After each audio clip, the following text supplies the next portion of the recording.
As I've done 2 or 3 times before in the last week, I would take some time of my colleagues to discuss the nomination of Judge Kavanaugh to serve as an Associate Justice of the Supreme Court.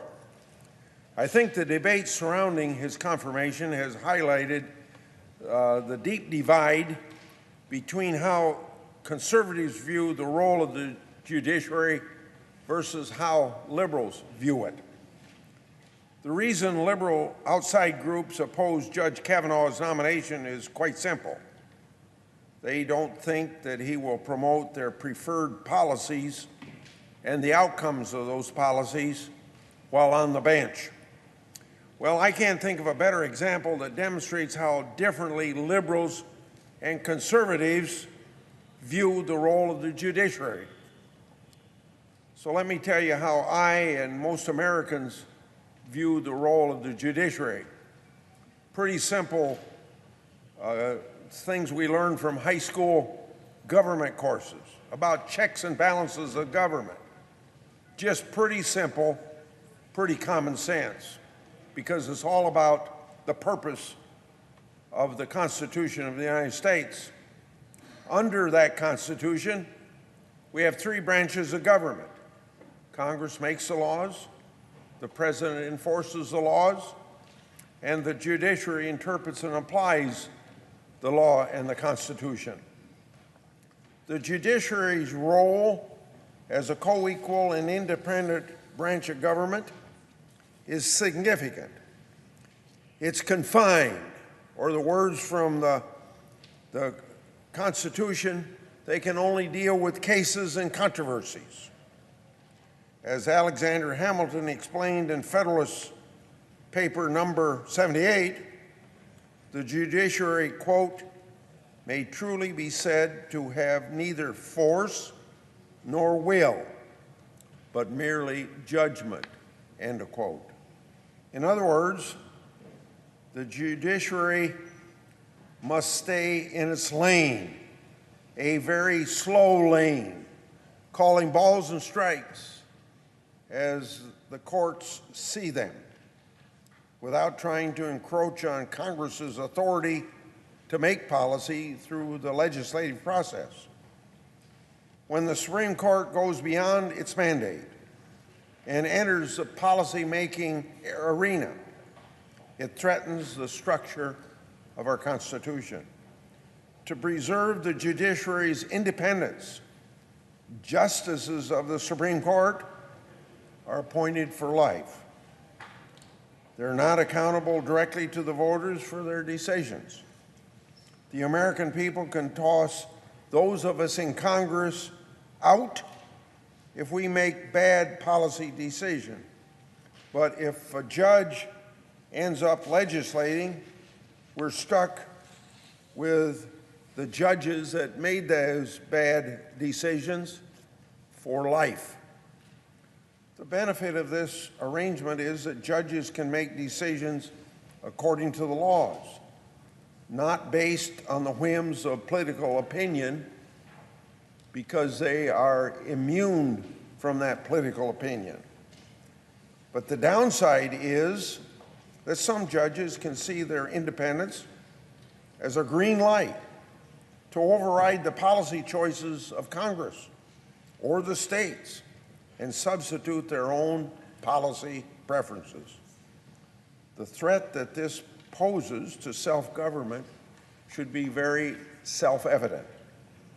Instead of the people's representatives making policy choices, unelected judges who aren't answerable to the American people make them.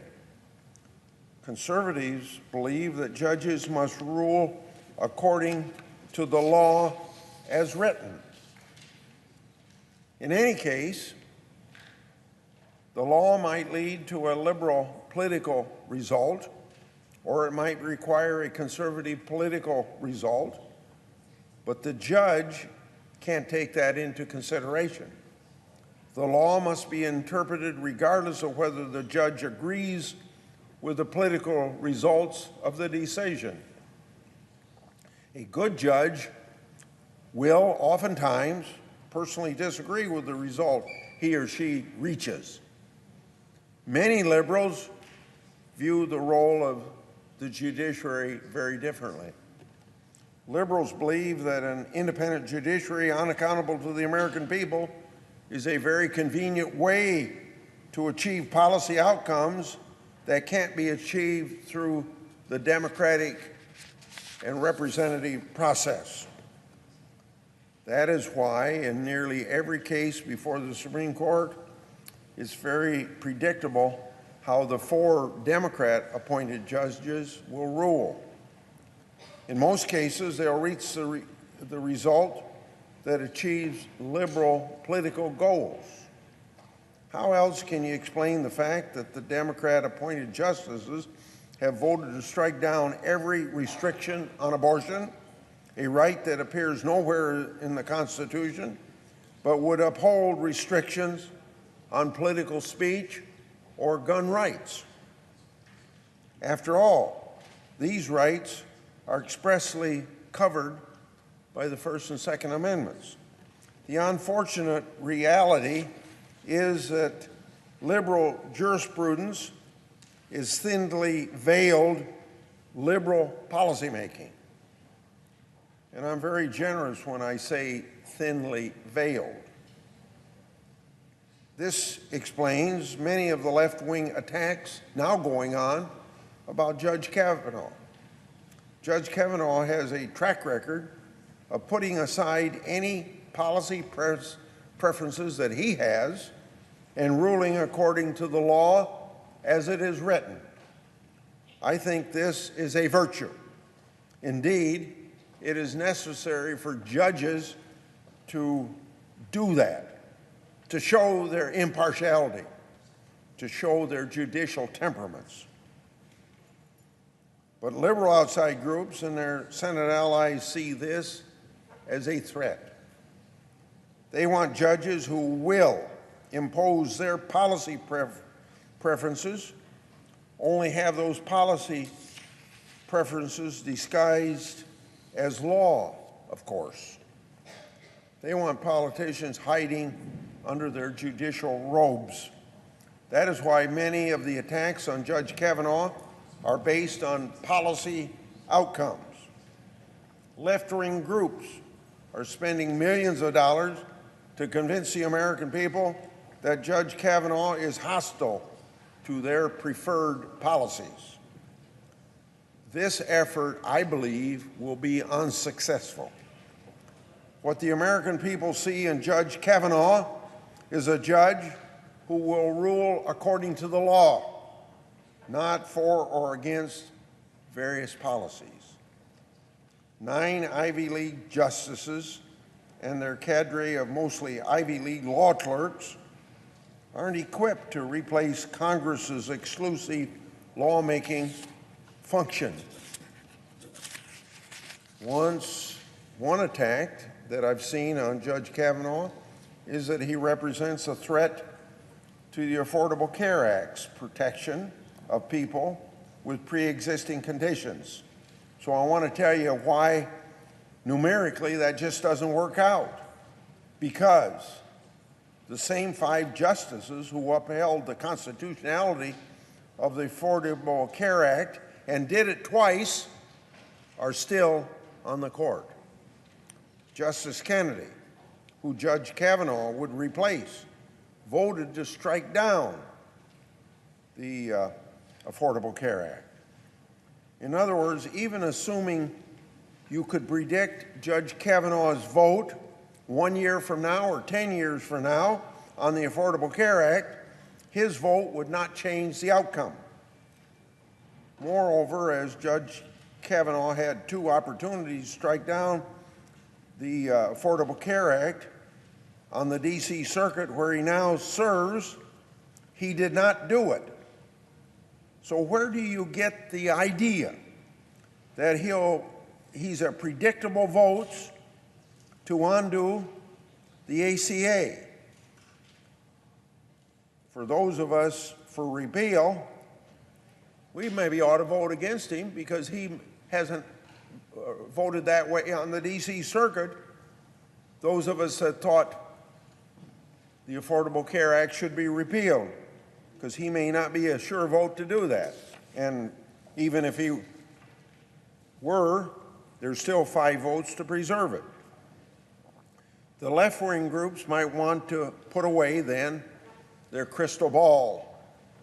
Even the New York Times fact-checked her through cold water on the argument that Kavanaugh was a sure vote against the Affordable Care Act.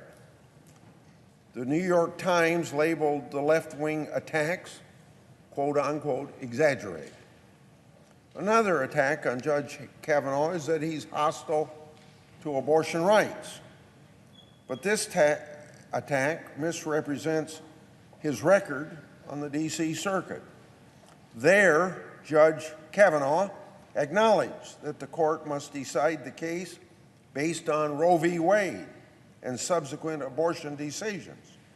He applied the precedent as precedent requires judges to so do. We hear the same fear-mongering over abortion every time that there's a Supreme Court vacancy. I remember it from 38 years ago when Sandra Day O'Connor was going to be the first woman appointed to the Supreme Court. It was a real worry then that Roe v. Wade was in jeopardy. But she's one of those that preserved it in the Casey versus Planned Parenthood case, I guess 12 years later as she got on the court. Yet Roe v. Wade is still the law of the land. Justices have a way of surprising us. I think Justice Kennedy, now leaving the court, was one of those, because even though we didn't pursue this in depth with him at his hearing, those of us that are pro-life, and I'm one of them, were pretty assured that Kennedy might be one of those votes to override Roe v. Wade. And yet, in 1992, in the Casey versus Planned Parenthood case, Kennedy was one of the majority that voted not to do any harm whatsoever to Roe v. Wade. So, there's no way to predict how a justice will rule in a particular case. Many times, this senator has been disappointed by what he thought a judge might do, a justice might do if approved. Who could have predicted that Justice Scalia, for example, would strike down a ban on flag burning? Just this term, we saw how justices appointed by Republican presidents can reach decisions with liberal political results because that's what the law requires. In Sessions versus Dumaya, Justice Gorsuch sided with an immigrant who challenged a statute under which he could have been deported as unconstitutionally vague. In Carper versus the United States, our Chief Justice Roberts, who most of the time is considered a conservative or strict constructionist, held that police were required to obtain a warrant before searching cell phone location data. If you're a law enforcement person, you consider that a bad decision. If you're a privacy rights person, you consider Chief Justice Roberts to be right. It's sad, very sad, but not surprising that left-wing groups and their Senate allies oppose Judge Kavanaugh's confirmation based on policy concerns rather than on legal concerns. Luckily, a majority of Americans and a majority of senators believe that the mark of a really good judge is someone who does what the Constitution assigned to them to do, interpreting the law as written, regardless of whether the result is liberal or conservative or even anything in between. As Justice Gorsuch said, judges wear robes, not capes.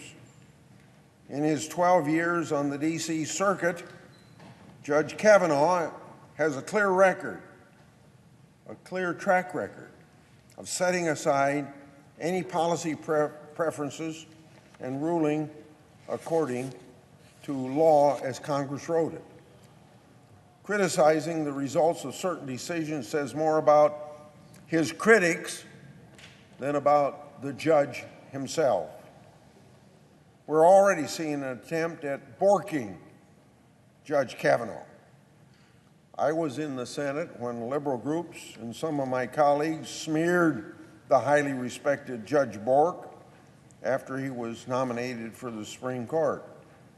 Judge Bork was very candid with the Senate Judiciary Committee. He was unfairly attacked for being so candid. We're seeing liberal groups and their Senate allies try to replicate this shameful episode.